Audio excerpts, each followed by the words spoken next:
What would you do if your country was at war around you? The American Civil War didn't just affect the soldiers.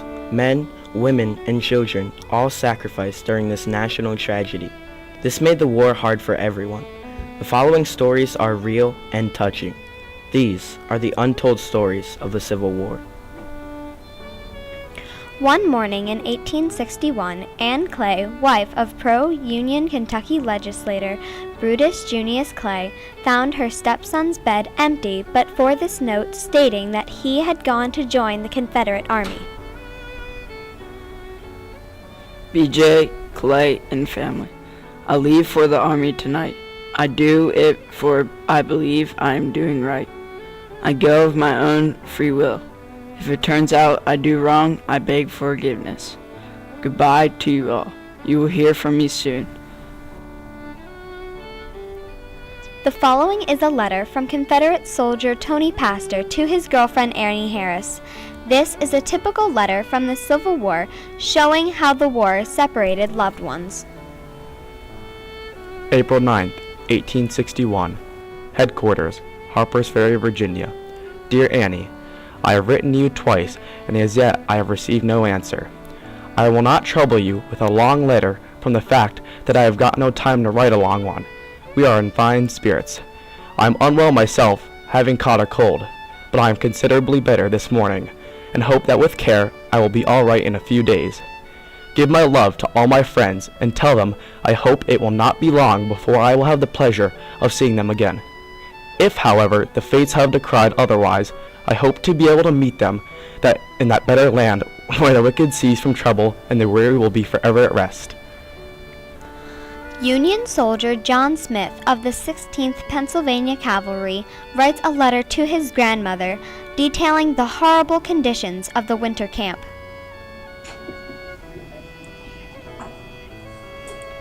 The men and horses are dying. The weather is very unhealthy.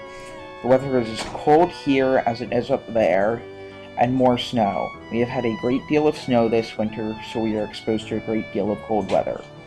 And then that's not all. We don't get our full rations. We suffer for the want of more to eat, and we can't buy anything. We have no money. We never got any pay yet since we were out, and no hopes of getting any yet.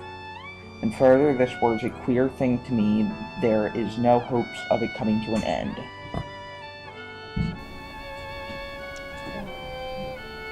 Philadelphia nurse Frances Pleasance writes a letter to the widow of Sylvester McElhenney describing the last moments of his life. During this time period, it was very important to widows to know how their loved ones died, hoping it was a noble death and that they did not suffer too much. The wound was a severe one, it being near the left thigh and discharged a great deal of matter all the time. I do not think he was conscious of his situation, as he kept telling us he was better all the time. I did not think it best to tell him of his situation, as we expected you every hour and wanted you to be the one, as I assure you it is a very painful thing to tell an entire stranger that he is dying. A Union soldier in a Confederate prisoner of war camp writes of how life was the same every day, with lack of food and harsh sickness. November, Tuesday, 29th. Still in Salisbury, North Carolina. Drawed 1 loaf of cornbread for 2 men and 1 pint of rice soup for each man. I'm no better.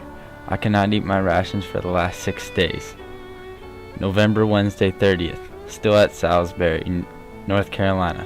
Drawed 1 loaf of bread for 2 men and 1 pint of rice soup for each man. I feel a little bit better today. Diarrhea bad.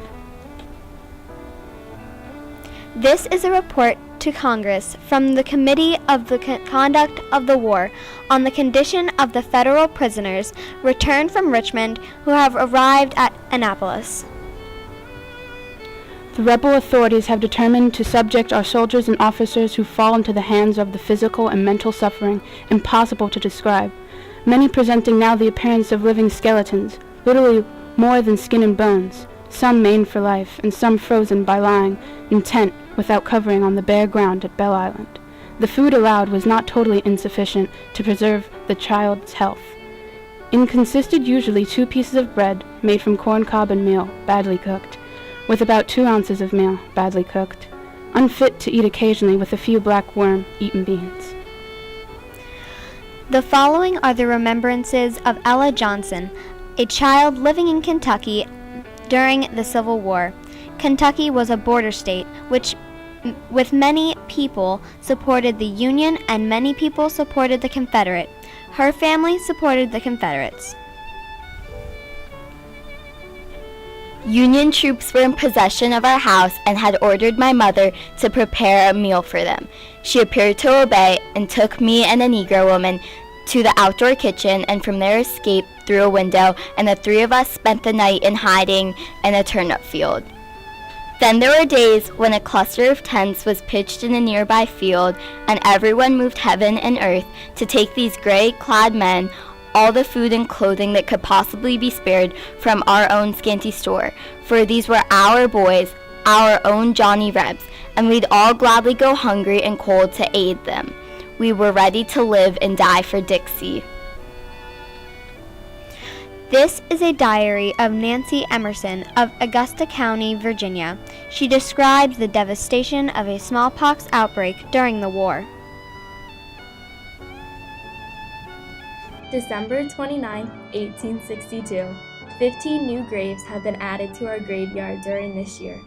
A Mrs. Wright, living with her 2 of 3 children, went to Stanton to see her son who was wounded, took the smallpox, and she and her husband died. The son of another neighbor came from the army with it, and nearly all of the family took it. One, an infant, died. Another neighbor who visited them took it and died. The following is from the diary of Amos Stauffer of Franklin County, Pennsylvania, written the day after the Battle of Gettysburg was fought. He describes how the casualties of war were not just soldiers.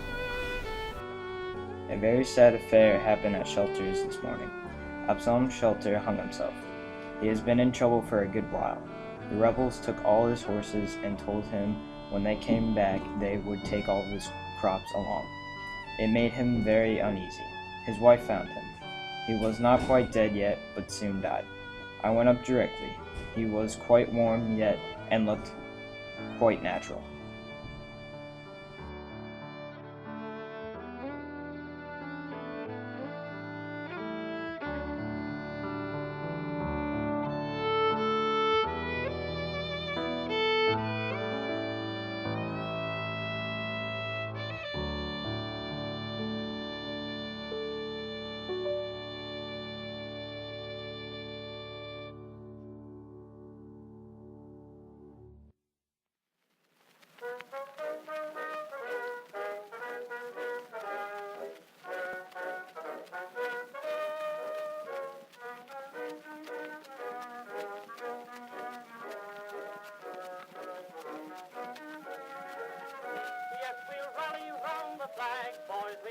Once again, shouting the battle cry of freedom.